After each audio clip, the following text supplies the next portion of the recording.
La Bella Durmiente. Había una vez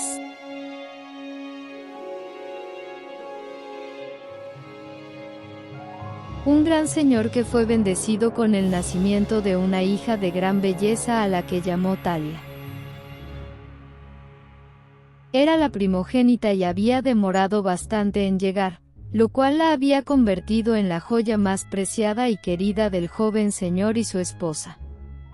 Él mandó llamar a los más renombrados astrólogos y sabios de sus tierras para que predijeran el futuro de la niña. Se reunieron, asesorándose mutuamente, consultando una y otra vez las estrellas y elaborando una compleja carta natal, llegaron a la conclusión de que la niña estaba predestinada a la grandeza, pero que, sin embargo, incurriría en un gran peligro debido a una astilla de lino. El padre de Thalia, para lograr que su hija escapase del predestinado peligro, prohibió cualquier planta de lino o cáñamo en sus tierras. El tiempo transcurrió y casi habían olvidado por completo el mal presagio.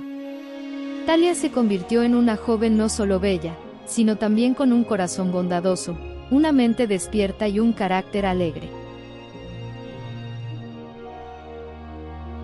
Era el orgullo de sus padres. En una ocasión, Thalia estaba mirando a través de una ventana, cuando vio a una anciana hilando. Le despertó la curiosidad la manera en que la mujer utilizaba el huso para convertir las fibras sueltas de lino en un hilo retorcido, solo haciéndolo girar hábilmente con las manos. Nunca había visto algo semejante.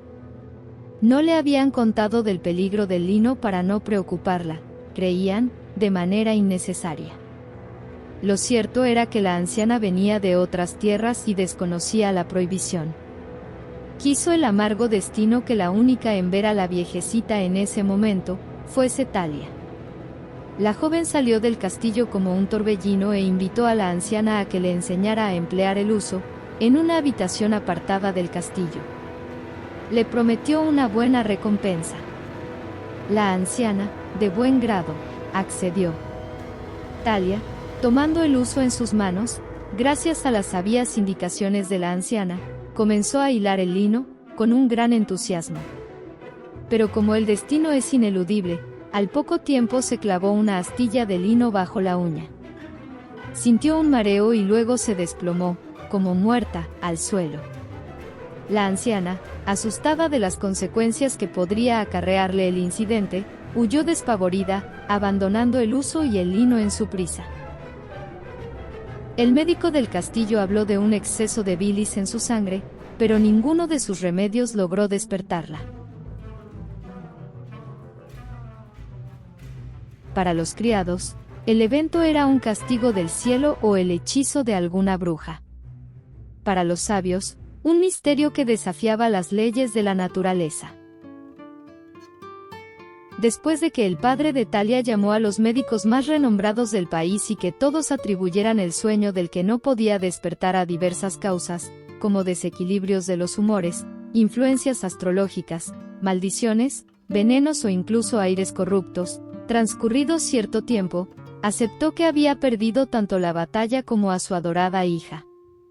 Trasladó a la joven a una de sus mansiones en el campo, ya que le resultaba insoportable la visión de su estado, que diagnosticaron como irreversible.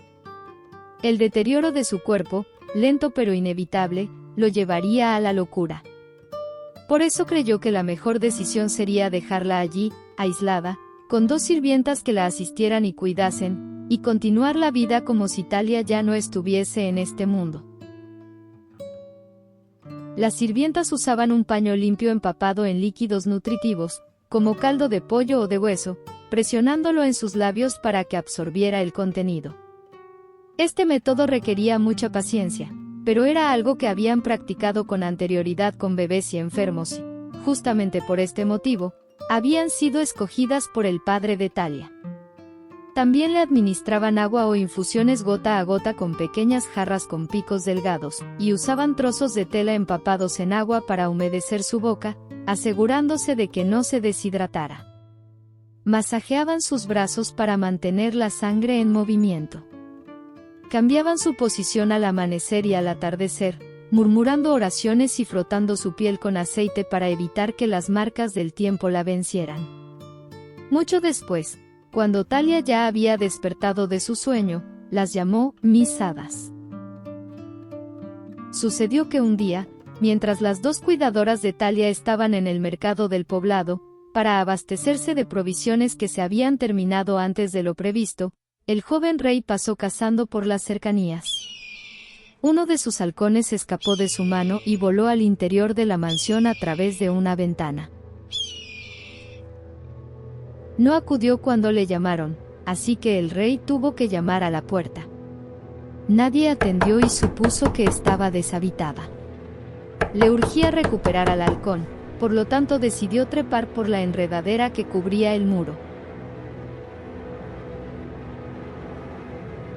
Ingresó a la casa por la ventana abierta y miró en cada una de las habitaciones, rincones y esquinas. Comprobó que nadie se encontraba allí, aunque estaba todo muy limpio como para que estuviese abandonada. Al final encontró la habitación más apartada de la casa y, cuando el rey entró en ella, vio a Thalia, que parecía estar dormida. La llamó, pero ella permaneció inconsciente. Se acercó y se sorprendió de la belleza de la joven. Nunca había visto un ser tan hermoso en toda su vida. La tocó, para que la bella reaccionara y poder presentarse, pero ella siguió dormida profundamente. La volvió a tocar y sintió que una pasión incontenible se apoderaba de él.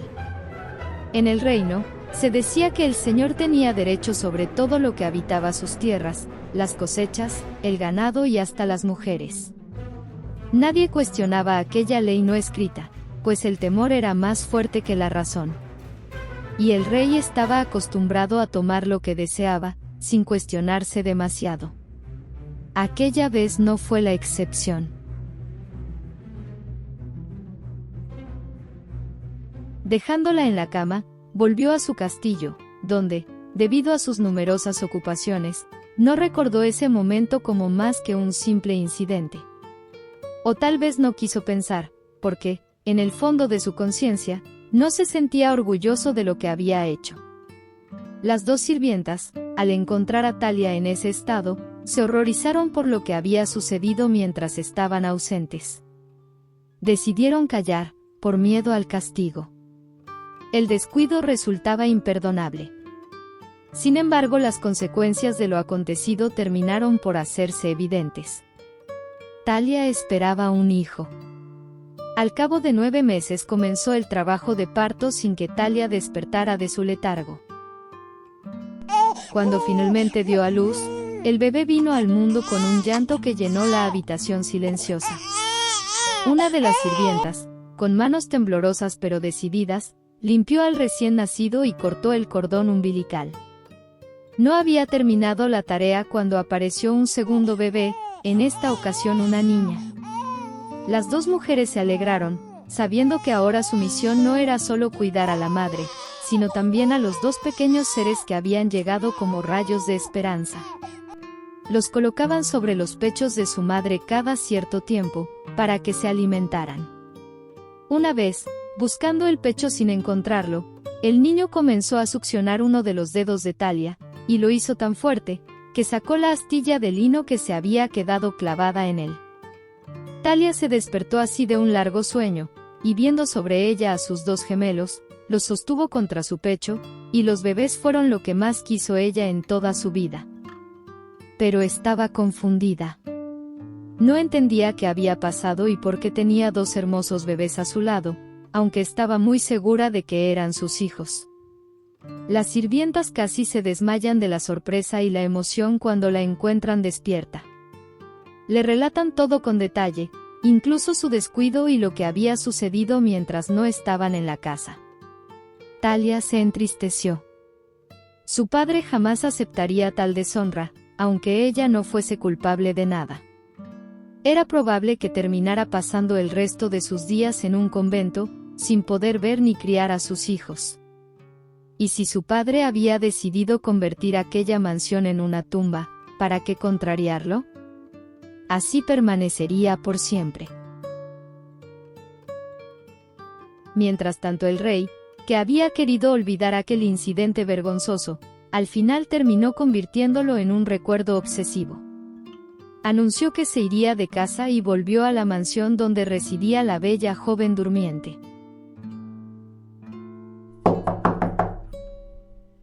Fue inmensa su sorpresa cuando fue recibido por la servidumbre y supo que la joven había despertado de su largo sueño. Fue conducido al salón de la mansión. La bella lo recibió con la deferencia que se le debía a su posición de rey. Despierta, era aún más hermosa. Se enamoró de su expresión dulce, calmada, de la forma melodiosa de pronunciar las palabras. Entonces notó la cuna a un lado del salón. Allí descansaban dos preciosas criaturas. ¿Son hijos de alguna de tus criadas? No, mi señor, son mis hijos. ¿Está tu esposo en casa? No tengo esposo, mi señor. La bella le relató las circunstancias de su maternidad. De inmediato el rey comprendió que él era el padre de los gemelos. Al contemplar la entereza, la nobleza de Thalia, se sintió más avergonzado que nunca. Decidió ser sincero con la joven y brindarle la pieza del rompecabezas que le faltaba a su historia. ¿Serías capaz de perdonarme? ¿Quién se atrevería a no perdonar a un rey realmente? Buscó, de manera casi inconsciente, la justificación más plausible a una conducta que causó su deshonra. No fue difícil. Lo he perdonado, mi señor. Usted fue el canal utilizado por la voluntad divina. Jamás hubiese despertado de no haber actuado de esa manera. Nunca hubiesen nacido mis hijos. La astilla de lino en mi dedo no habría sido succionada por uno de ellos. Me salvaron del sueño eterno. Su Majestad me ha salvado. Yo no podría hacer otra cosa que agradecer. Thalia estaba convencida de sus palabras. Y el rey quedó absolutamente enamorado de ella. Y de sus hijos, a los que llamaron Sol y Luna. Y la historia podría terminar aquí, si no fuera porque el rey había contraído matrimonio a una edad temprana, apenas saliendo de la adolescencia, en confirmación de un pacto entre dos reinos que habían estado en conflicto. Como rey, debía sopesar las consecuencias de cada una de sus acciones políticas y consultar con sus asesores más confiables. No podía repudiar a una esposa a la ligera, incluso si no le había dado hijos. Permaneció con Thalia durante unos pocos días. Después de ese tiempo se despidió, prometiendo que regresaría pronto y la llevaría con él. Y volvió a su castillo, pero no encontró descanso, y todo el tiempo tuvo en su boca los nombres de Thalia, y de Sol y Luna. Por la noche, a la hora de dormir, sus últimos pensamientos serán para ellos. Entonces la esposa del rey comenzó a sospechar de que algo extraño le había ocurrido a su marido durante la cacería. Estuvo escuchando continuamente los nombres de Thalia, Sol y Luna, y ella se calentó, pero con otro tipo de calor que el del sol. Envió a buscar al asesor de más confianza del rey y le dijo: Escúchame con atención. Tú estás entre la espada y la pared. Si me dices de quién el rey tu señor y mi marido está enamorado, te daré tesoros inconmensurables. Y si me escondes la verdad, haré que nunca te vuelvan a encontrar, vivo o muerto. El hombre estaba terriblemente asustado. Sabía que podía ir con el rey y contarle sobre la amenaza y la propuesta de la reina. Sin embargo, la avaricia y el miedo cegaron sus ojos al honor y al sentido del deber, y le contó todo, incluso que su señor le había pedido consejos sobre la mejor forma de repudiar a su esposa, la reina. La reina, escuchando cómo estaban las cosas, envió al asesor junto a Thalia, en el nombre del rey, pidiéndole que le enviase los niños, pues era su deseo verlos. Thalia sentía que debía alegrarse de que el rey mandara a buscar a sus hijos. Entendía que ella misma no podría ir hasta que estuviera divorciado o anulara el matrimonio por ausencia de descendencia. Comprendía que no se trataba de algo sencillo e inmediato y que resultaba lógico que deseara estar con sus hijos, para protegerlos. Sin embargo, se sentía reticente a dejar que se los llevaran. Eran muy pequeños y la necesitaban, tanto para alimentarse como para sentir el amor y protección de los brazos maternos. Así se lo planteó al asesor del rey. No te preocupes, niña. El rey lo arregló todo. Hay una nodriza esperando por ellos. Estarán muy bien cuidados. Pronto te reunirás con ellos. Antes de lo que supones. Entonces iremos los 3 juntos cuando sea el momento oportuno. Es más seguro que de inmediato vayan con el rey. Y además es una orden real, ¿comprendes? A regañadientes, Talia entregó a sus hijos. Con lágrimas en los ojos, vio alejarse la pequeña comitiva que se los llevaba. La reina recibió a los pequeños en un sitio apartado del castillo, donde funcionaba la cocina y tenían sus aposentos la servidumbre. Lejos de enternecerse con la visión de los gemelos, que para ese entonces lloriqueaban de hambre, la ira la cegó. Ella, no pudiendo darle un hijo al rey en todos esos años, que la reafirmase en su posición de reina, y llegaba una cualquiera desconocida y le daba 2. Un varón y una niña. Parecía una burla. 2 pequeñas criaturas rozagantes y preciosas que no podían hacer otra cosa que llenarla de rencor. Mandó al cocinero a que los preparase para la cena de esa misma noche, de la manera más apetitosa posible, y los sirviera al desgraciado de su esposo. Pero el cocinero tenía un corazón tierno. Al ver a aquellas 2 encantadoras manzanas de oro, la compasión superó al miedo a las represalias de la reina. Los llevó a la casa de su esposa, en el poblado que rodeaba al castillo, para que cuidase de ellos. Otra vez en la cocina del castillo, preparó 2 lechones en reemplazo de los niños. Cuando el rey volvió de su corta incursión, la reina, con gran placer, sirvió la comida. El rey comió con agrado, diciendo: ¡Qué delicioso bocado! Por el alma de mis ancestros, ¡qué bueno está! A cada momento ella contestaba: Come, come. Estás comiendo lo que es tuyo. Las 2 o 3 primeras veces el rey no prestó atención, pero al final, viendo que la música continuaba, dijo: Sé perfectamente bien que lo que estoy comiendo es mío, porque tú no has traído nada a esta casa. Y levantándose, irritado, se fue a sus aposentos privados, que no compartía con la reina, para sosegar su alma y aliviar su enfado. Mientras tanto la reina no se sentía nada satisfecha. La actitud de desprecio del rey era como aire sobre las llamas. Lejos de aplacarse su ira, le parecía que aquella venganza no era suficiente. Envió al asesor, al día siguiente, a que trajera a Talia al castillo, diciéndole que el rey no podía esperar más su presencia allí. Talia partió tan pronto como oyó estas palabras, creyendo que seguía las órdenes de su señor. Pidió que sus 2 criadas la acompañaran y le fue concedido. Estaba feliz y deseaba ver al rey y a sus hijos con todas sus fuerzas, sin imaginar que le estaban preparando.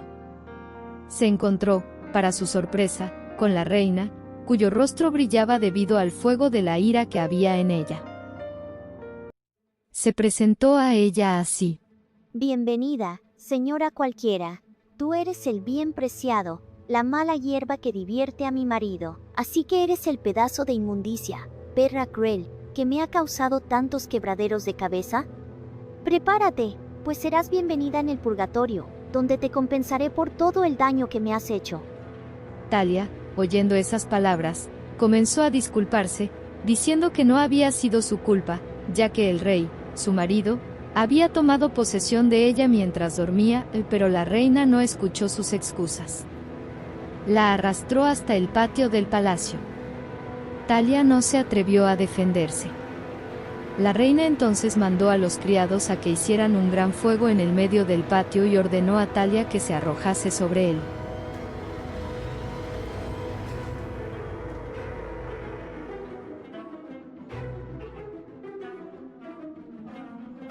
Las criadas de la joven no se quedaron más que un instante contemplando a Talia siendo recibida por la reina, en lugar del rey. comprendieron la gravedad de la situación y corrieron a buscar al rey. Él se hallaba en otra de sus incursiones, ya que le resultaba cada vez más penoso quedarse en compañía de su esposa. Salieron a buscarlo, conscientes del peligro en el que se encontraba Talia, a la que amaban como a una hija o una hermana menor.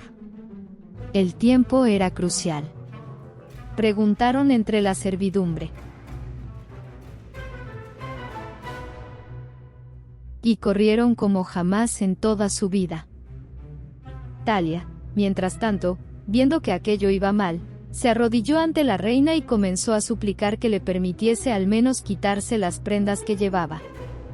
La reina, no por piedad hacia la desdichada, sino para humillarla aún más y además tener las ropas como trofeo, le permitió que se desvistiera, diciendo: Puedes quitarte las ropas, de acuerdo. ¿Acaso te las regaló el rey? Eres muy poca cosa para llevarlas a la tumba. Talia comenzó, lo más lentamente que pudo, a quitarse su vestido. Nunca agradeció tanto que tuviese que usar innumerables enaguas, corsé, rellenos y accesorios de todo tipo.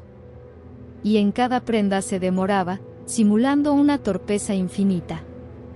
Dejó sus pertenencias sobre una pila y la reina le ordenó, una vez más, que se tirase al fuego. Talia estaba inmóvil, sin reaccionar, y la reina se dispuso a empujarla ella misma a la fogata. Pero el rey de repente apareció, seguido de las criadas de Talia, y al encontrarse con aquel espectáculo, exigió saber qué estaba pasando.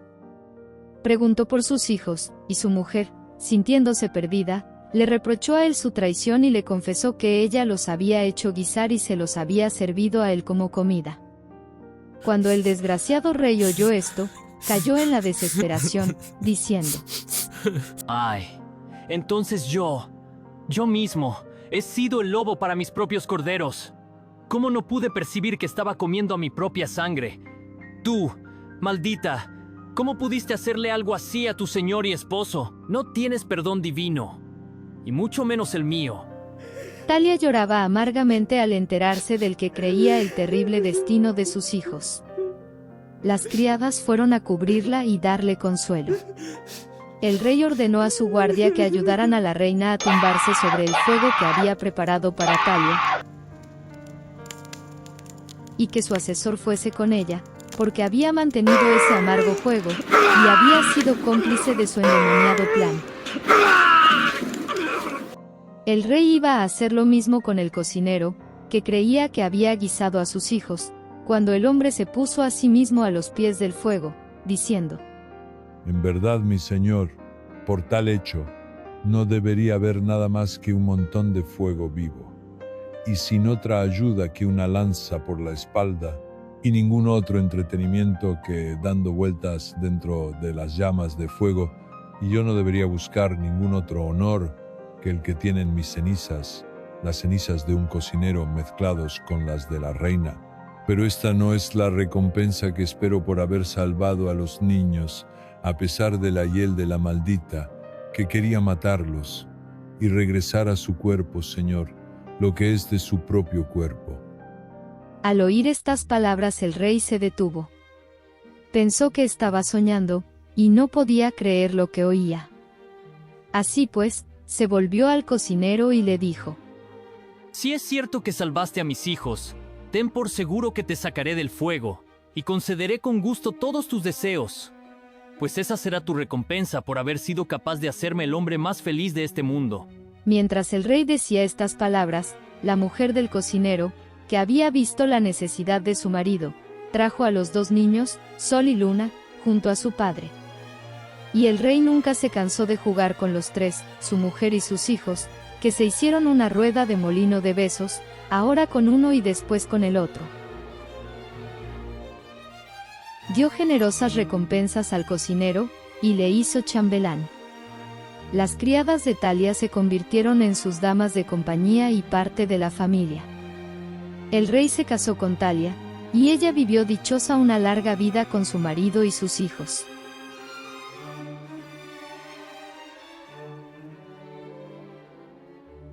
Fin.